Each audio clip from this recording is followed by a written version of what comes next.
Hello नमस्कार साथियों। जैसा कि आपको पता है कि आज एक बहुत विशेष दिन है जिसे हम 2 अक्टूबर के नाम से जानते हैं। और आज ही के दिन एक बहुत महान शख्सियत जिन्हें हम गांधी जी के नाम से जानते हैं, उनका जन्म हुआ था और पूरा देश उन्हें राष्ट्रपिता के नाम से भी जानता है। आज गांधी जी का जन्म दिवस है, 2 अक्टूबर को उनका जन्म हुआ था। आज गांधी जी के बारे में ही हम जानेंगे और यहाँ पे मैंने लिखा हुआ है गांधी जी के बारे में। चलिए बिना किसी देरी के आज गांधी जी के संपूर्ण जीवन पे प्रकाश डालेंगे। एक बार में एक ही वीडियो में संपूर्ण जीवन पर प्रकाश डालेंगे। कब कब उन्होंने क्या क्या किया, उनका विवाह किस उम्र में हुआ था, किससे विवाह हुआ था, उनके पुत्र कितने थे, पुत्रों के नाम क्या थे, पिता कौन थे, माता कौन थी, जन्म कहाँ हुआ था, जन्म स्थान क्या था, इन सभी के बारे में आज हम इस वीडियो में बात करेंगे। और सबसे पहले तो सभी देशवासियों को 2 अक्टूबर की गांधी जयंती की हार्दिक शुभकामनाएं। चलिए शुरू करते हैं बिना किसी देरी के। देखिए, महात्मा गांधी जी के जीवन के बारे में हम यहाँ जानेंगे आज। तो सबसे पहले बात करता हूँ इनके जन्म को लेकर के। महात्मा गांधी जी का जन्म 2 अक्टूबर 1869 ईस्वी को हुआ। आज ही के दिन 2 अक्टूबर 1869 को महात्मा गांधी जी का जन्म हुआ था। जन्म स्थान की बात करें तो इनका जन्म वर्तमान गुजरात, ठीक है, अगर हम बात करें भारत के राज्यों की, तो भारत का एक राज्य है गुजरात। गुजरात में एक जिला पड़ता है, एक स्थान है पोरबंदर, जो काठियावाड़ के अंतर्गत आता है। जिला काठियावाड़, पोरबंदर, पोरबंदर नामक स्थान पर इनका जन्म हुआ था 2 अक्टूबर 1869 को। इनकी माता का नाम था पुतली बाई। पुतली बाई इनकी माता का नाम था, जबकि इनके पिता का नाम था करमचंद गांधी। महात्मा गांधी जी का पूरा नाम मोहनदास करमचंद गांधी था। उन्होंने अपने पिता का नाम अपने नाम से पहले लगाया और इसलिए उनका पूरा नाम पड़ गया था मोहनदास करमचंद गांधी। और अपना नाम वो पूरा मोहनदास करमचंद गांधी भी बताते थे, तो अपने पिता के नाम को उन्होंने सबसे पहले लगाया और इसलिए उनका नाम पड़ा करमचंद गांधी। तो पूरा नाम की बात करें तो मोहनदास करमचंद गांधी इनका पूरा नाम था, मोहनदास करमचंद गांधी, ठीक है, नाम के बाद लगा। विवाह की बात करें तो 1883 में, ठीक है, 1883 में इनका विवाह हुआ था कस्तूरबा गांधी के साथ, जो कि इनसे 6 महीने बड़ी थी। 6 महीने बड़ी एक महिला से एक लड़की से इनका विवाह हुआ था, जिनका नाम था कस्तूरबा गांधी। कस्तूरबा गांधी के साथ इनका विवाह हुआ। जिस समय इनका विवाह कस्तूरबा गांधी के साथ हुआ था, उस समय कस्तूरबा गांधी की उम्र महात्मा गांधी जी की उम्र से 6 महीने अधिक थी। आगे बात करें इनके पुत्रों की, तो देखिए विवाह के बाद इनके 4 पुत्र हुए, जिनका एक का नाम था हीरालाल, एक का नाम था मणिलाल, एक का नाम था रामदास, एक का नाम था देवदास। तो कुल मिलाकर के इनके 4 पुत्र हुए। नेहरू की बात करें, नेहरू जी या फिर इंदिरा गांधी जी की बात करें, लेकिन इनसे इनका कोई फैमिली संबंध नहीं था।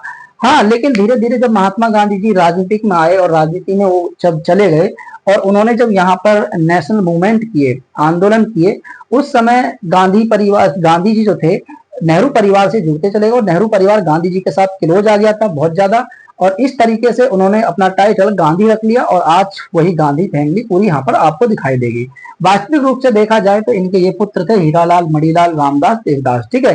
बाद में उन्होंने आंदोलन में भाग लिया था, जैसे पंडित जवाहरलाल नेहरू ने आंदोलन में भाग लिया था और महात्मा गांधी जी के काफी करीब रहे थे, तो उनका गांधी टाइटल वहां से इस तरीके से आया। इंदिरा गांधी जी का टाइटल इस तरीके से आया था। इंदिरा गांधी जी का टाइटल की बात करें तो वो इस तरीके से आया कि जब फिरोज खान से उनकी शादी की बात आई थी, तो महात्मा गांधी जी ने उनको ऐसा मानते कि उनको अपना पुत्र माना और उनको पुत्र के रूप में अपनाया था और उनको फिरोज खान गांधी का नाम दिया। इस तरीके से उनका नाम पड़ जाता इंदिरा गांधी, ठीक है, याद रखना। चलिए बाद में बात करेंगे इसको। लेकिन राजनीतिक गुरु की बात करें तो महात्मा गांधी जी के जो राजनीतिक गुरु थे उनका नाम था गोपाल कृष्ण गोखले। गोपाल कृष्ण गोखले जी को ही ये अपना राजनीतिक गुरु मानते थे और मानते थे कि राजनीतिक गुरु इनको माना गया था गोपाल कृष्ण गोखले को, याद रखना, ठीक है। क्योंकि ज्यादा अभी नहीं बताएंगे क्योंकि क्लास फिर बहुत लंबी हो जाती है, इसको हम बाद में करेंगे, ठीक है। प्रथम शिष्या की बात करें तो इनका नाम था मीराबेन। मीराबेन कौन थी, इनका पूरा नाम क्या था, इनका नाम था, वास्तविक नाम की बात करें तो इनका नाम था मैडलिन इस्लैंड, ठीक है, मैडलिन इस्लेड इनका पूरा नाम था। महात्मा गांधी जी के द्वारा इनको दिया गया नाम था मीराबेन। ये कहाँ की थी, इंग्लैंड में जन्मी एक महिला जो महात्मा गांधी जी की शिष्या बन गई थी। इनका नाम था मैडलिन इस्लैंड और लेकिन महात्मा गांधी जी ने इनको एक नाम दिया था मीराबेन। तो इनकी प्रथम शिष्या मीराबेन थी, इंग्लैंड की थी, इनको याद रखना क्योंकि पूछ लिया जाता है। साबरमती आश्रम की स्थापना की बात करें तो गुजरात में इन्होंने साबरमती नामक आश्रम की स्थापना करी थी 1917 में। और 1917 में ही महात्मा गांधी जी ने भारत में पहला सत्याग्रह किया था, जिसको चंपारण सत्याग्रह के नाम से जानते हैं। वो बिहार में किया गया था, ठीक है। भारत के एक राज्य बिहार में ठीक है। तीन कठिया प्रणाली को लेकर के, किसानों को लेकर के वहां पर आंदोलन किया था। आंदोलन काफी सफल रहा, सफल ही रहा था बहुत ज्यादा। कांग्रेस की अध्यक्षता की बात करें तो देखिए, महात्मा गांधी जी ने मात्र एक ही बार कांग्रेस की अध्यक्षता करी थी। कांग्रेस के अधिवेशनों की अध्यक्षता करी थी। बेलगाम में 1924 बेलगाम में कांग्रेस का अधिवेशन हुआ था। उसी अधिवेशन में महात्मा गांधी जी ने कांग्रेस की अध्यक्षता करी थी। ये कई बार एग्जाम में पूछा गया है क्वेश्चन कि महात्मा गांधी जी ने किस अधिवेशन की अध्यक्षता करी, तो 1924 में बेलगाम अधिवेशन की। दक्षिण अफ्रीका में कब सक्रिय हुए थे, तो दक्षिण अफ्रीका की बात करें तो आपको पता होगा 1892 की एक वर्ष याद होगा आपको।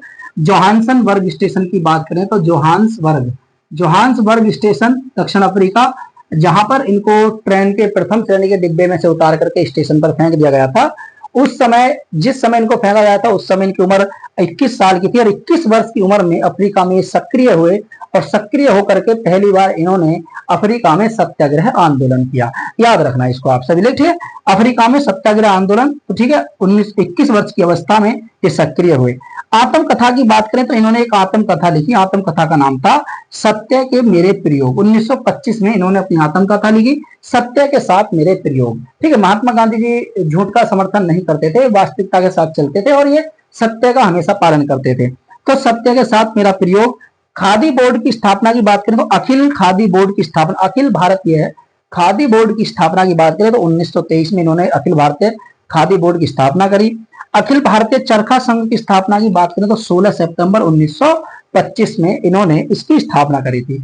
आइए जानते हैं महात्मा गांधी जी की प्रमुख पुस्तकों के बारे में कि इन्होंने कौन कौन सी प्रमुख पुस्तकें लिखी। India of my dream, India of my dream पहली पुस्तक लिखी। ठीक है, अनासक्ति योग दूसरी पुस्तक। The story of my experiment with truth, ये आत्मकथा है इनकी। ये क्या है, आत्मकथा। मैंने वही ना, देखो ये आत्मकथा सत्य के साथ मेरे प्रयोग, तो ये महात्मा गांधी जी की आत्मकथा है, याद रखना। तो सत्य के साथ मेरे प्रयोग महात्मा गांधी जी की आत्मकथा है। सप्त महाव्रत नामक पुस्तक की रचना करी थी। हिंद स्वराज 1909 में। ठीक है, सुनो विद्यार्थियों, ये भी महात्मा गांधी जी की एक प्रमुख पुस्तक है। आगे बात करें प्रमुख समाचार पत्रों की, तो पहला है इंडियन ओपिनियन। 1903 में अफ्रीका में इन्होंने लिखा था इंडियन ओपिनियन। तो अफ्रीका में समाचार पत्र पहला निकाला था इन्होंने। ठीक है, इंडियन ओपिनियन।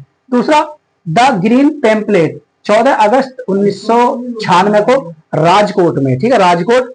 उसके बाद यंग इंडिया 1919 में, यंग इंडिया। और इसके साथ साथ हरिजन 1932, हरिजन पत्रिका इन्होंने लिखी थी, इन्होंने अखबार निकाला था हरिजन पत्रिका के नाम से 1932 में। ठीक है, जब हरिजनों को लेकर के, जब पृथक निर्वाचन पद्धति को लेकर के दूसरे गोलमेज सम्मेलन में डॉक्टर BR अम्बेडकर जी और महात्मा गांधी जी जब वहां पर गए थे, तो डॉक्टर BR अम्बेडकर जी ने कहा था कि हमें भी एक पृथक निर्वाचन पद्धति चाहिए, जिसको लेकर के गांधी जी नाराज हो गए और भारत में आकर के उन्होंने 1932 में आमरण अनशन कर दिया, 31 में आमरण अनशन कर दिया। तो उसके बाद 1932 में पूना पैक्ट हुआ, और पूना पैक्ट जब हुआ तो उसमें उन्होंने आमरण अनशन तोड़ा, जिससे कि उनके लिए, यानी दलितों के लिए अलग से उनके लिए रिजर्वेशन की बात करी गई थी। तो इस तरीके से आज हमने देखा महात्मा गांधी जी के बारे में। आज महान शख्सियत महात्मा गांधी जी का जन्म दिवस था।